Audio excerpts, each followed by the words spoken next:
Hey everybody, welcome to the Trichomes Hashitout podcast. I am your host, RJ Balde. In this episode, I'll be talking to Ryan Barrier all about horticultural lighting and how he made diving into the cannabis industry on a roots level a personal mission of his. Without further ado, let's hash it out.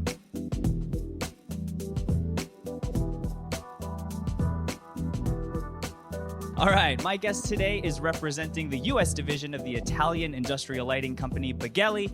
Welcome to the show, Ryan Barrier. Hey, my man, how you doing today? Hey, what's going on?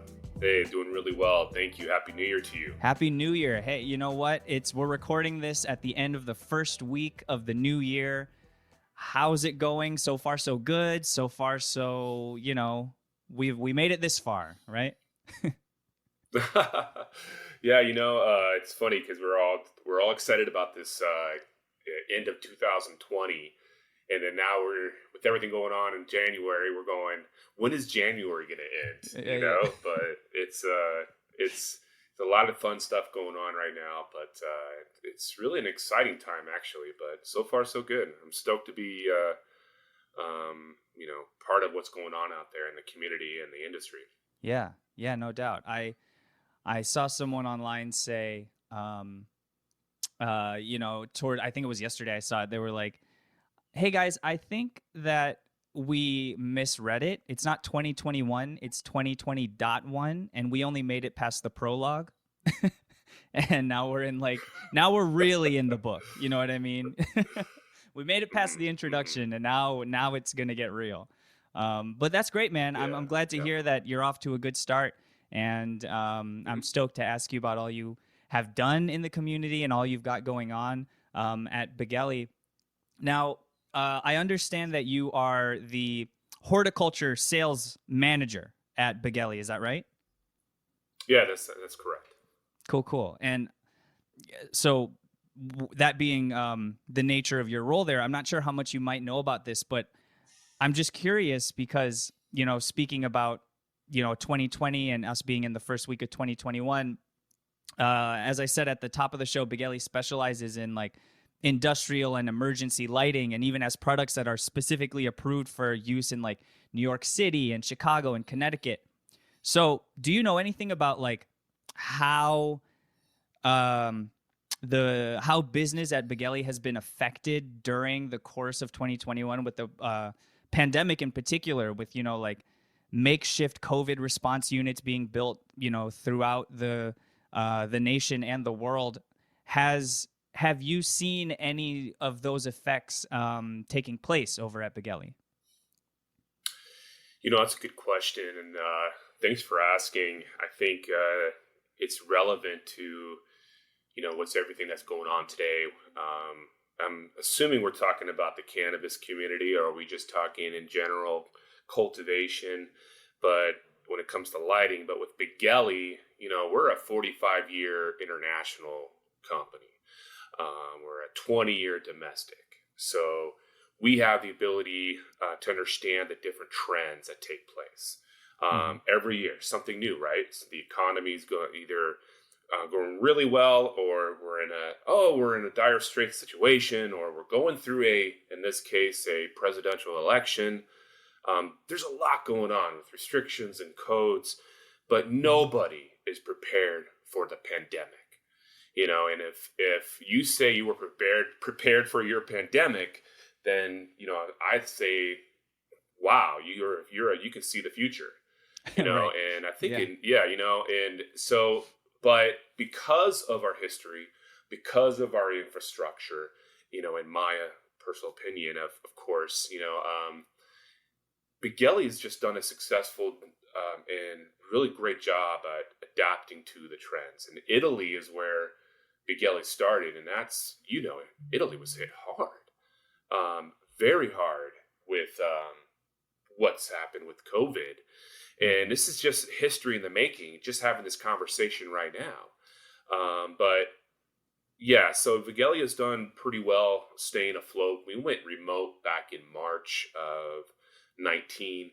Obviously, I'm a remote worker as a horticultural sales manager. I cover coast to coast throughout North America, Latin America markets.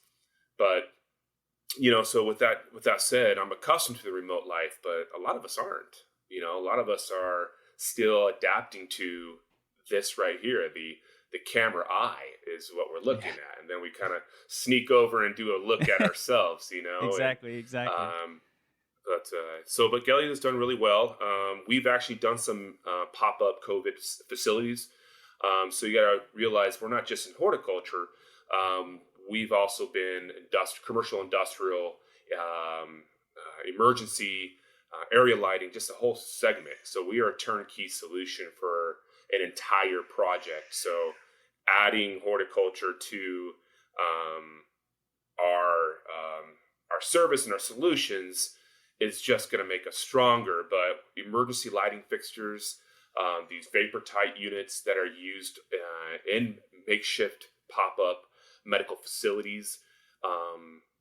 Florida is where we're located, so that's where a lot of this COVID has been strong in the beginning, but Hmm. it's gone obviously worldwide. But so far so good. We're sticking with it, and things are going well. So we're gonna stay positive at the very least. Yeah, yeah. That's it puts you in a very fortunate situation that you have been practicing this remote work lifestyle for. You kind of got the jump start on us with the remote work. You were kind of ahead of the game, my friend. Yeah, it's funny because I you can hear probably, and I'm not sure, but when you have kids at home and you That's the have yep. uh That's that remote yeah work life, man. it is, and you have to just tell yourself that I'm not alone. Yeah, Everybody, there are over 300 million people in the 33 million here in the state of California in the same situation. hmm. Other than those, and I want everybody to get past this tough time, but hospitality workers, restaurant workers, these individuals that keep our backyard infrastructure, our cities, our local cities and towns and communities and counties flowing. I feel for them because I can only imagine when they're accustomed to being, in a position. But Right. yeah, no, remote work is definitely a lifestyle. You have to have a mindset that keeps you going every single day and roll out of bed onto the chair, For sure. For sure. Quite literally, because if right? you live in an apartment that's the size of mine, sometimes your office is that close to the bed. That's for sure. Mm-hmm. It is. It is. Yeah, I got a little baby girl, and we had to give her own space, her own room.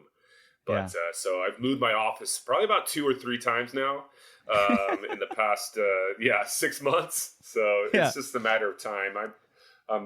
It's interesting. So there is still some sort of a commute involved, whether that even if it Yeah. is just moving to a different part of the nest, you know what I mean? Yeah. Oh, absolutely, absolutely. And it's funny because no matter where you are, you're always going to say I'm in my office, right? So you could be anywhere. Oh, I'm in my office. Yeah, for sure, for sure. So, as of this month, you will have been the regional sales manager at Beghelli for about 2 years now, if I have my calendar straight. Um, Yeah, yeah. yeah. So, tell me about the Beghelli Fiore line. And how you when it started and why you were drawn to it in particular. Well, I mean, I've got, excuse me, there we go. So basically, I've been doing what I do for over 20 years Mm-hmm. and started out in this industry um, primarily focused on residential lighting in that aspect.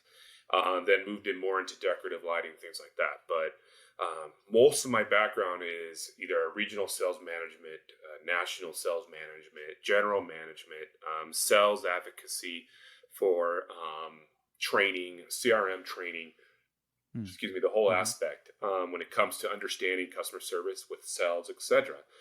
But the lighting, commercial lighting, industrial lighting, the whole community. When it comes to understanding how to relate the message to an architect, to a designer, to an engineer, to a developer, to a builder, to an investment group, to just a long list when it comes to commercial construction and what we call the specification community. I've always Mm-hmm. represented lighting manufacturers. A lighting manufacturer obviously has the ability to be a lot more supportive when it comes to taking a project and offering a direct, intimate solution rather than having to go through several channels. Mm-hmm. So for 20 years, that's what I've done in several different commercial manufacturers. And here with Beghelli, this is actually, I've been with Beghelli prior to my recent project with them. But Beghelli's always been such a strong asset for my gifts and talents. But because here domestically, we have over 80 some odd agents, commercial, industrial specification agents across the country that primarily focus on the design community.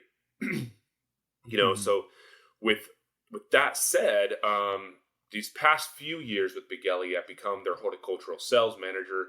I covered the Western U.S. for them when it came to lighting specific applications. But the past 4 or 5 years, I primarily focused and pivoted my career. So you go from 20 years of commercial lighting, but understanding how an LED light is produced, understanding where these chips are, how many different chip manufacturers, how many different lighting companies there are, where their origin is, what country is it derived from, compared to how much of it is actually assembled here in the United States or produced in the United States. So all those different aspects and how to service the industry has been a big part of me. But these past 5 years, I've been primarily focused on cultivating cannabis under LED lighting. And I started out with a company that primarily produced a specific proprietary, at the time, spectrum, an LED unit. Little did I know at that time that, that's really not reality. Reality is you can produce any wavelength and any spectrum with LED, but understanding how those aspects, when it comes to integrating a career in commercial lighting into this newfound world that's always been here, in this newfound business where it's cultivating plants and food indoors and using artificial light to do that. That's been here for years. But now it's at the forefront because of obvious reasons that we're here discussing today and how we meet today. But yeah, so Beghelli is just a really strong infrastructure of LED lighting solutions that complement today's day-to-day high-level projects for commercial applications. Now we're introducing a horticultural light source, but we're not trying to be a grow light platform. We feel the grow light platform is of many. There's a lot of options out there, and we can discuss those today, obviously. But there's a lot going on with who says what and how it's been said. But for us, we're more solutions based. So if you were a holdings company and you're investing into a cultivation platform in various locations, and you needed lighting for your horticultural cultivation applications, obviously we have a source for that. But our focus is more solutions based, where we want to engineer around that so that we have the right components, the right light levels, the right coverage areas, how that integrates into your application from engineering down to installation. And then all the other areas where if I can work directly with you on the entire application now, Beghelli has already established products for your distribution area, units for your emergency lighting, your path of egress, units for your storage, units for your office retail. So now we're more of a full turnkey provider, and we can not just save time, we can save energy, labor, cost by providing this intimately to that team of individuals looking to invest Mm. in let's just say the cannabis industry. But there's so much going on in indoor cultivation. But so yeah, so these this is an interesting time, but it's actually perfect for what I've accomplished and how Beghelli goes to market. It's a wonderful situation. Yeah, that's dope, man. Tell me about what it Yeah. was like for you personally, like as you were sort of unpacking the world of lighting, the the many layers that go into, as you just described, like what goes in to lighting from the entire process from beginning to end. What was that like for you personally, like as you were discovering all of this? Like you figure out one thing and then like it leads you down a whole nother path toward this like this entire world that is cannabis lighting. It's not simply, you know, plugging in a light source and pointing it at the plant. Like there's so much more involved. What was that like for you to sort of go through that research process? Yeah, yeah. It's one that's different because I'm a lighting professional, and the truth Uh-huh. behind it is these professionals come into this industry have to, they have to go, hey, am I a plant physiologist? Am I a biologist? Am I a horticulturalist? Am I Mm. a plant science guru? Am I NASA? No, I'm not. Right. But what I do know is technology is here. It's happening.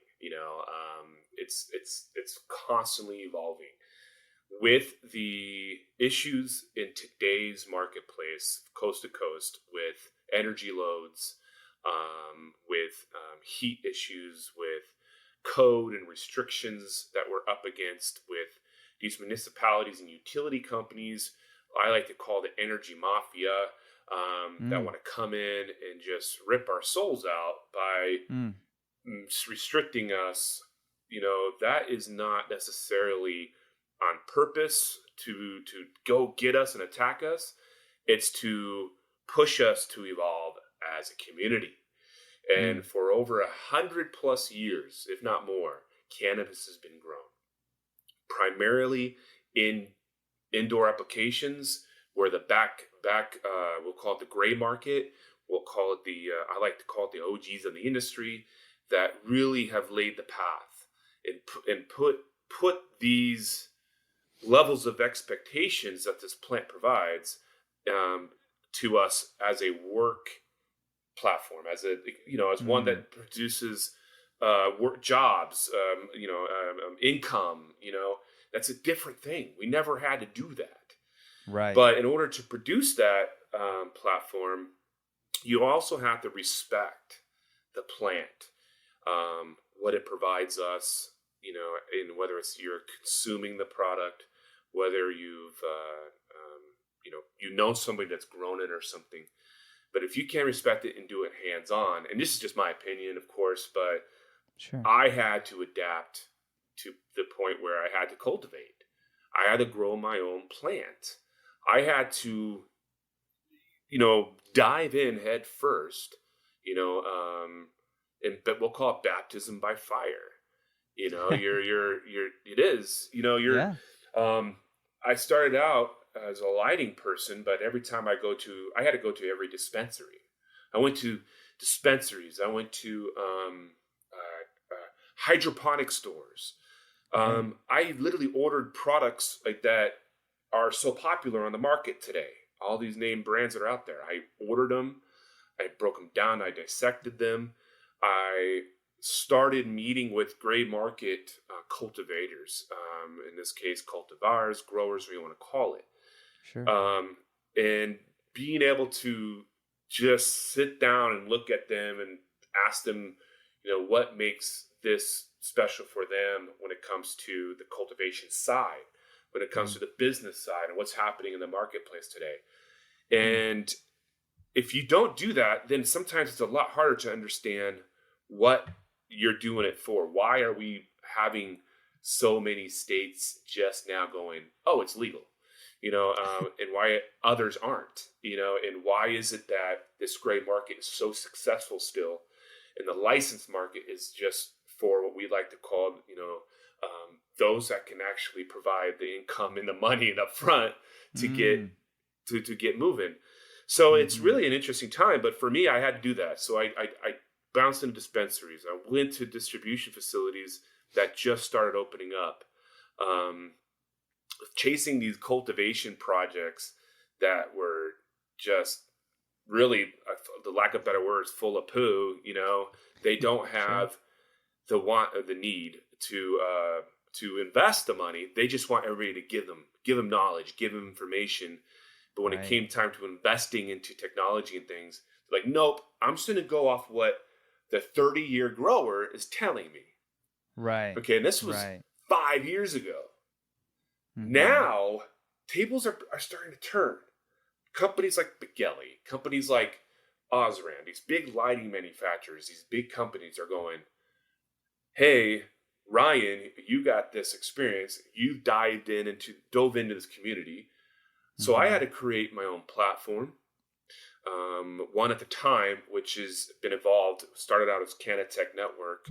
And I created this Oh, yeah. platform to kind of open up the funnel. So if you are this 30-year OG in the industry and you're just really good at what you do, the last thing you're going to do is listen to this guy come in, into the marketplace and say, hey, I know how to grow plants Right. and I got the best thing in the world for you. And needless to say, there's those hurdles. And so to adapt and evolve, and you have to also respect and learn, and you got to dive into the world that's already existed, but now there's this new world.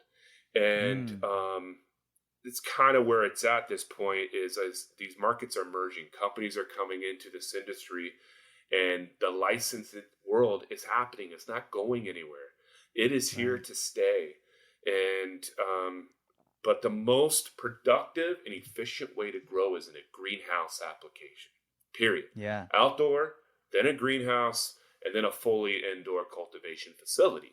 Right. Um, so so understanding, for me, in my opinion, is why I provide, building the like-minded alliance platform, building what we call Mm-hmm. the Suits and Berks ideology, which is what I just explained to you pretty much, and then building a "can we help you" mentality, where we want to give back to the community, we want to help the community, we want to educate the community, we want to say, hey, you guys, there's people like Ryan Barrier. Not only does he consume and medicate with cannabis, he Mm-hmm. also is a trade professional.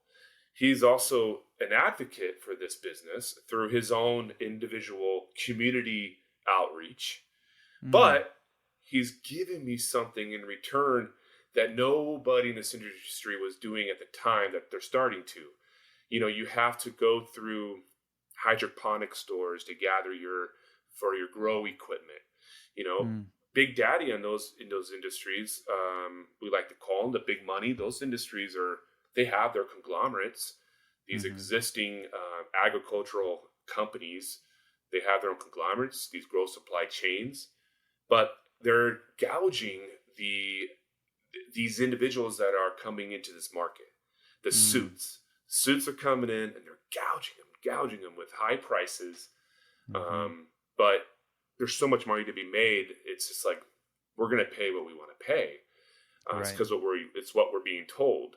But that's changing. So in as a long-winded answer, the evolution is never over. But to evolve and pivot, with this plant, I had to dive in that way. Yeah. And then cultivating the plant, it just changed my life. I mean, Yeah. I've always consumed it, but cultivating changes your life. It's really actually a kick-ass plant. Yeah. Totally. Totally. It really is. And I love that you say, I love you sharing that story that, you made such an emphasis on really, like you said, diving into the industry and really understanding it literally at a roots level, which is, not everyone makes that effort, and so I'm grateful to you for making that a forefront of your goal, and it's definitely something that I feel I hold, you know with great importance personally too. So I thank you for following that mindset, man. I appreciate that. And those in the cannabis community and in the cannabis industry appreciate that too. Because like you I said, appreciate it. Thank you. not everyone that comes into the space comes into it with that same, I guess, respect, for lack of a better word, for cannabis itself. So props to Mm-hmm. that. Props Mm-hmm. to that. Yeah, Now you yeah, mentioned that no, you were absolutely. yeah, you mentioned that you started cultivating, man. So I want to ask you about that because, cannabis growing aficionados, gardeners, farmers, tenders of all kinds, of all walks of life, they all have their opinions on Mm-hmm. lighting and which types of lights are the best, which setup is the best. So just tell me why exactly lighting is so important with growing cannabis in particular, and how can one go about sort of selecting the best lighting package for them? What are some good rules of thumb to go by if you're in the market? Yeah, yeah, no. So I've done like several different MJ BizCons. This was the Mm-hmm. first year that MJ BizCon was virtual. It was really Yeah. weird. But because the ones I've done are just phenomenal. And Yeah. with a lot of the things that we've done in the past, with a lot of the events, networking events, and where things like this, like trichomes, and what we're doing out there in the community, MJ BizCons was a big asset for that, and it was such great. So Totally. when you go to shows like that, there's so much going on. You know what I mean? There's so many shows, but if you go to those shows, you see. I mean, you walk that show. There's cultivators of plenty. It's phenomenal the type of people you meet, and each of them have an opinion, have a feedback, have a passion. Of course, a passion for this. Totally. This is their passion, but you can't tell them that their formula, you know, is one way, shape, or form best or better or indifferent than this person or this cultivator, Yeah. male, female, doesn't matter. Everybody has their own, special formula and Mm-hmm. grow recipe, etc. And, we have a lot of similarities when it comes to, weather, when it comes to environment, your AC, your humidity, if you're using CO2, if you're not, your medium, your intake, your outtake of circulating your air, just, all the aspects, your nutrient levels, how you're doing with your osmosis systems, or if you're just, Right. strictly hydroponic, all these aspects, right? Mm-hmm. So, when it comes to lighting, though, you walk these trade shows and there's a lighting company at every single corner, and it's crazy. It's phenomenal. But there's also a an irrigation system company at every single corner. There's also a dehumidifying company, a humidifying company. There's also a trimmer company, and Yeah. it's a massive industry that is really just at the forefront. But Mm. hands down, when it comes to lighting, technology today is here. So yes, you have to realize that, you know, um, you also have to realize that you kind of have to look at where we are as an environment. We have to be green. We got to think about where we want to be 5 years from now. Mm-hmm. So in 5 years from now, where is this industry going to be? 10 years, 20 years. That money you're investing into efficient platforms is far greater than today so that you can be successful later. Because Mm-hmm. of the programs going to be put in place, you're already going to grandfather into them if you invest intelligently today. So LED technology, the reason why you see so many of them, and the reason why the big conglomerate companies are now going LED, is Mm-hmm. because this platform is part of the puzzle, the recipe for a efficient, controlled environment agriculture, project. And LED technology, when it comes to understanding light itself, to put it into perspective, when you do lighting for content, for video, when you go to a store, when you go to a grocery store, when you go to retail applications, when you're at home, you look at the color temperatures, you look at how much light is necessary for the human reaction through the well-being, because light can actually, it's mood. It's mood generated. You have different moods under different light temperatures. We call those, Kelvin temperatures. But now with horticulture, we can manipulate certain light sources to provide what is necessary and efficient for plants, for indoor. I mean, NASA's done it with just basic wavelengths and basic platforms, which is purple spectrum or red-blue spectrum. And spectrum has been a part of our world for photography for years. And some of the best wavelengths that you can produce and provide are from the concepts of photography. But we're trying to bring the outdoors indoors. And LED is the technology that can do that. We can manipulate it. We have to provide a higher CRI application, which is your color rendering index. So when you get into those 90 CRI plus, just like for humans, the clarity of light is better for us, our skin tones, throughout the day, your algorithms, right? So with plants, it's the same thing. Plants are very, very similar to humans. They have their own, systems that have been put together to produce the nutrients they provide to us. But they communicate with each other. They communicate with themselves. It's a beautiful thing that you would never know and talk about until you actually get hands-on. But for me to evolve the cultivation process, do you think when you first started growing under HID or HPS units, that first cycle, that first harvest, you were like, oh man, I did 1,000 pounds per light. I killed it. No, I'm pretty sure you have to change something in order to increase your root production. You had to change probably the water intake, the nut levels. Maybe the nitrogen levels were too high or too low. Maybe your calcium. Maybe your whatever. You're like, I'm going to introduce CO2 into this application so the plant, can get thicker and yields quicker, or whatever it might be. You evolved your craft. You enhanced your environment. You made micro adjustments. Yes. The light source is necessary. Obviously, it's one of the main energy elements that is necessary for photosynthesis and to grow plants. But LED technology today and in the future, to give you an idea of how to explain it to somebody, think about it from humans to plants.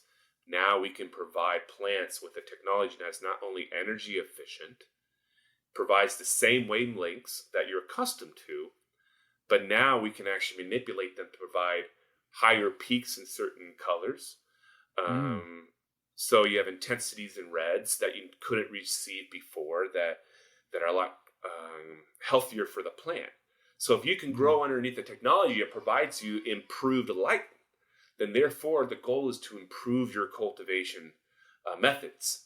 At that point, it's not just the lighting. Lighting's just half the battle. Right. Anyways. Right. Yeah. Right. I love that, man. Yeah. I love the way that you talk about it. I've always been so fascinated with like lighting too, like in all aspects. Coming from, you mentioned like the world of photography, and like, being on camera as an actor and a host of various things.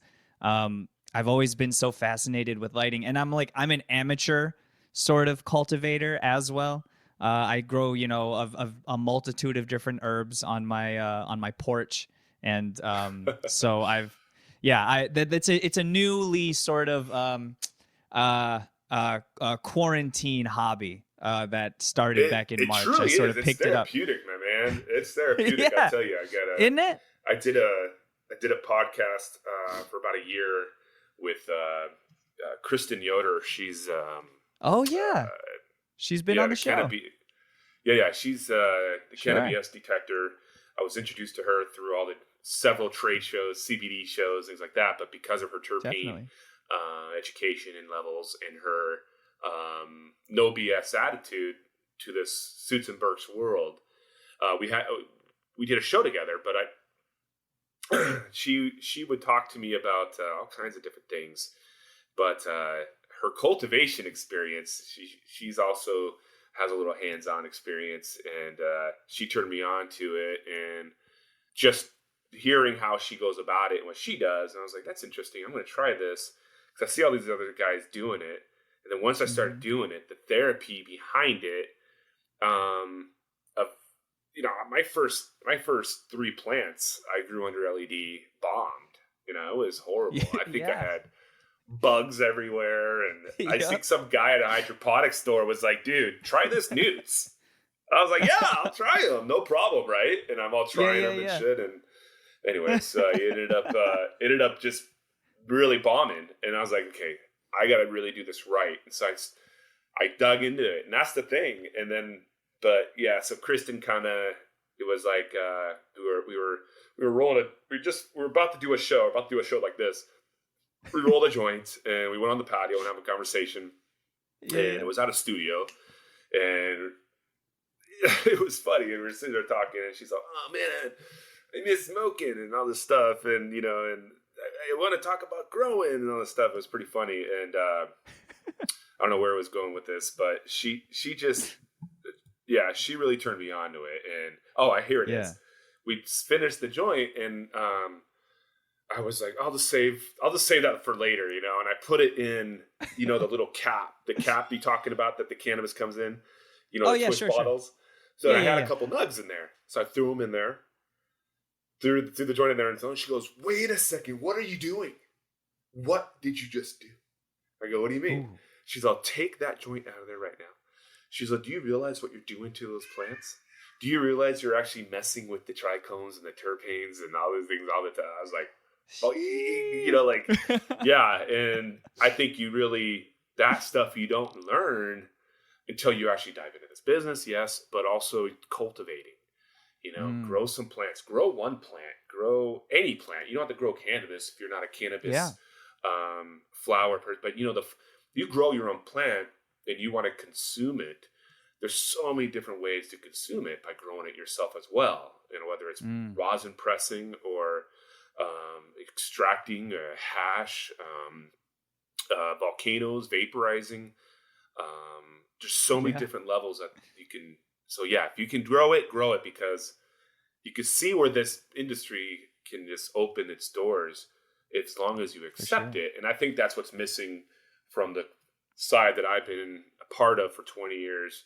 I've always been an advocate, but when you're trying to tell people that the technology, there isn't a magical light, there isn't a magical gem of a system, you have to learn it. You have to evolve it. But there are already expectations in place. So we can obviously mimic, for example, what's a big cultivator right now? I'll just give you an example. We have a facility, Palm Springs, okay? That facility is going to be cultivating, but their cultivar is cultivating in a different area, in a different location. And that location, it's already got a successful system set in place. So why not just take that system and duplicate it over in Palm Springs? So that's kind of what people are doing. And then that's done by word of mouth. How do you tell a client that's used to doing it this way to use your products, to use your systems? That's the struggle. That's the reality. And I think because of my relationship though, my relationship with the plant and where I'm going as an advocate / professional, that has helped greatly, tremendously. Otherwise, it's that's what you're up against. You're up against already existing applications. So, yeah. Totally. Yeah. I love that journey for you, man. I love I've it's been so fascinating to hear your story of really like diving in and getting your hands on the plant and getting your feet in the grass and your hands in the dirt, man. Like that's so dope. I love that you did that. Yeah, Yeah. exactly that. And I think, hey, Yeah. man, thank you so much for your time, man. Your perspective is so fascinating to hear, and I thank you so much for sharing it. The last thing I'll ask you before I let you go here is, what are you we're a week into 2021. There's no turning back now. We can't reverse the clock. We're going forward with it, whether we like it or not. So, what do you have? What are you looking forward to for the rest of the year, for the rest of the month, even? That's rad. Thanks for asking, and I appreciate everything as far as the time and the recognition. Sure. 2021 holds, a lot. So we're actually working on a few different school projects and university projects. A lot of schools are investing into the controlled environment space. So they're building a lot of research centers on their properties, and a lot of that's federally funded. So anybody listening today, if you're in the industry, definitely look at school projects as part of maybe your repertoire for 21. Just because a lot of this remote learning is one thing, but you still got to figure out ways to be sustainable, be a lot more efficient, build a stronger future. As far as lighting is concerned and Beghelli is concerned, we have a breadth of products we're introducing into the horticultural aspect, and we'll be going to market. We go to market direct, as well as through our agency network partners. I do a lot of live training coming up this year. Obviously with the COVID and staying at home, a lot of video conferences and content will be put out through YouTube.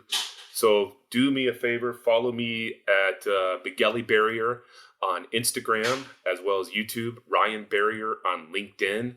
And then my personal advocacy pages and platforms are Human Illuminates on Instagram, Suits and Berks, and Like-Minded Alliance. It's a "Can we help you" attitude. So I really appreciate it, man. And just know that, good things are going to happen this year, and I support you, and just keep me up to date on what I need to do to continue to spread the word. I love that, man. I love the positivity. And everyone watching and listening out there, you can find links to all of the platforms that Ryan just mentioned in the description. So make sure you check that out. And Ryan Barrier, thank you so much again. The next time we see each other, we might have different backgrounds because our work from home offices might have changed locations. But that's okay. Variety is the spice of life. Thank you so much for your time, man. Stick around for just a minute after we wrap here. I just want to say thank you again off camera. And man, have a great 2021. Thank you so much for being my first show in the new year. I appreciate you. And hell yeah, stay safe out there, man. And I'll talk to you soon. Yes, sir. Thank you. My thanks again to Ryan Barrier for joining me. If you are a member of the cannabis community and have a story you want to share with us, we would love to hear from you. You can reach the show at hashitout@trichomes.com. You can help others find the show by taking a moment to subscribe to the podcast and write a review, or if you're watching the show, you can hit the like button and the subscribe button and hit the bell for notifications. Hash It Out is produced by David Fortin and presented by trichomes.com. I'm your host, RJ Balde, and I'll catch you next time.